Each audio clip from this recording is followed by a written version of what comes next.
Or something. No, they're just... So who are you, and where are we? Hi, Robert. My name's Steve Woodward, and I'm a technical evangelist in the Windows Server Evangelism team. Yeah. We're currently over in Building 20, and we're just over here to talk about the PDC Lab, since that's one of my other roles, which I do in my spare time, if you could call it that. So you run the hands-on labs for the PDC? So I have overall responsibility for the hands-on labs. I did it for PDC 2003, and very stupidly volunteered to do it again this year. Now, the reason I brought you over here to Building 20 is, there's all these computers here, and customers come here to Building 20 to see our latest technologies and get their hands on the keyboards. And that's really the same experience you're trying to recreate, but at the PDC, right? Yeah, and on a much larger scale. Yeah. How many computers are you going to have there? I think the last count we've got was somewhere between 650 and 670 machines. So that's quite a bit bigger than this room, which has 40 yeah, computers. 25 or 30 in here. So yeah, and a lot more complexity. I think in 2003 we had around 85 labs. This year we're looking near 160, assuming all of the labs which are currently planned and people are feverishly working on actually go ahead and get built and delivered to us on time. So I think it's going to be a really great experience for everyone there. There's just way more stuff to go and play with, way more technologies than we had in 2003. Now, let's say I'm an attendee, right? And let's say this airs a week or 2 weeks before the PDC. What should I do in terms of planning out my schedule?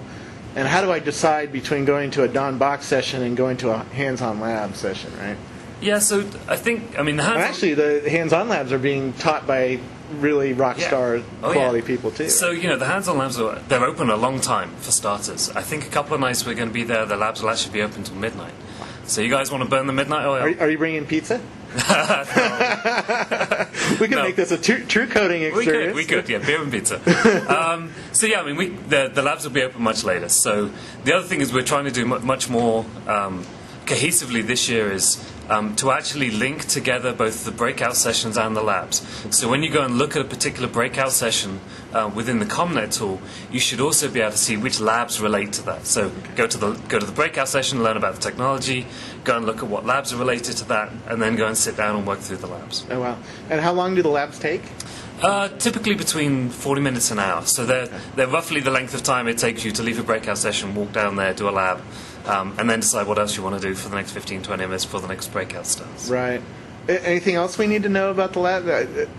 Anything we should do before the PDC to get ready for it, or? I don't think so. Just brush up on your VB.NET and C# skills and. Are the labs? That's a good question. Are labs taught in both languages, or are there some labs that are taught in one language? And some of the labs will be in each language, and again, it comes down to which group actually developed them. Some of them will be available in two languages, both languages. So it'll depend. On any that you expect to have high attendance, so it'll be hard to get a seat at? Oh man, the ones that we had the biggest attendance around last time were obviously the Indigo and Avalon labs. Expect to see the same there. Okay. Anything else I need to know to prepare for the hands-on labs? Can't think of anything right now. Just come and enjoy it. No, who just... you just brought yourself into the video. Sorry. Who are you? I'm Dawn Livingston, and I'm doing marketing for the event. You're a marketing person. We've seen you on the video before. But I wanted to ask about the lab proctors. Things the attendees might not know about the lab proctors. Who they are. Okay, so the majority of the lab proctors will be the guys who actually develop the labs themselves. So they're either program managers, test people, or developers from the product teams. We have, I think at last count, around 122 proctors all told. Okay. So there's plenty of people around to come ask questions.